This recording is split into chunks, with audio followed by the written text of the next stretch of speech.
तो हेलो दोस्तों, कैसे हैं आप लोग। तो जैसा कि आपको पता है कि बेसिक मैथमेटिक्स को हम डिस्कस कर रहे हैं और अभी तक हम लोगों ने हमारे पांचवें टॉपिक को अच्छी तरीके से डिस्कस कर लिया है, जिसमें हमने जाना था पिछले लेक्चर में ऑपरेशंस ऑन डेसिमल्स। अगर आपने उनको नहीं देखा है तो एक बार जरूर देख लीजिएगा। आज हमारा 6 टॉपिक स्टार्ट होने वाला है, जिसमें हम परसेंटेज के कन्वर्जन को देखेंगे, यानी किस तरीके से हम लोग फ्रैक्शन को परसेंटेज में, परसेंटेज को फ्रैक्शन में किस तरीके से कन्वर्ट करते हैं। ठीक है, तो आज हमारा पहला टॉपिक रहने वाला है, जिसमें हम जानेंगे कि फ्रैक्शन को किस तरीके से परसेंटेज में हम कन्वर्ट करते हैं। ठीक है, तो आइए स्टार्ट करते हैं। तो सबसे पहला आपका है conversion from the fraction to percentage. ठीक है, और उसके बाद हम डेसिमल में देखेंगे, फिर परसेंटेज में देखेंगे। ठीक है, तो इसका एक रूल आपका दिया हुआ है, फ्रैक्शन मल्टीप्लाई बाय 100, यानी फ्रैक्शन को हमेशा किससे मल्टीप्लाई करना है, 100 से, तो आपको क्या मिल जाएगा, परसेंटेज मिल जाएगा। यानी परसेंटेज बराबर क्या होगा, फ्रैक्शन इंटू 100 होगा।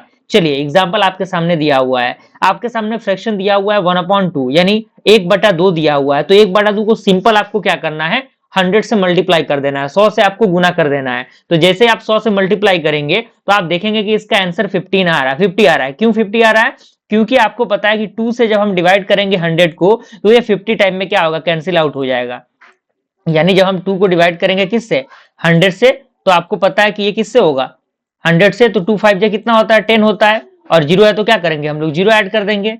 तो यहाँ पे जीरो और यहाँ पे जीरो, तो फिर यहाँ पे आपका कैंसिल आउट हो जाएगा। ठीक है, तो इस तरीके से चीजें सॉल्व होंगी। तो ये कितना आ गया आपका, 50 आ गया। वही आपके सामने यहाँ पे 50 दिया हुआ है।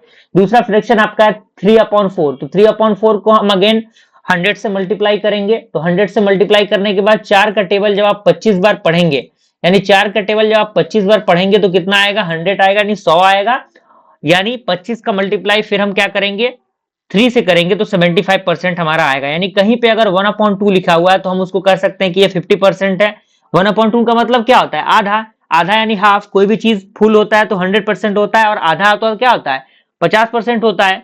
इसी तरीके से 3/4 को हम सॉल्व करेंगे, तो हम इसको कैंसिल आउट करेंगे, तो आपका 4 से 100 को करेंगे तो 25 टाइम में कैंसिल आउट हो जाएगा, और फिर 25 को 3 से मल्टीप्लाई कर देंगे तो 75 आ जाएगा।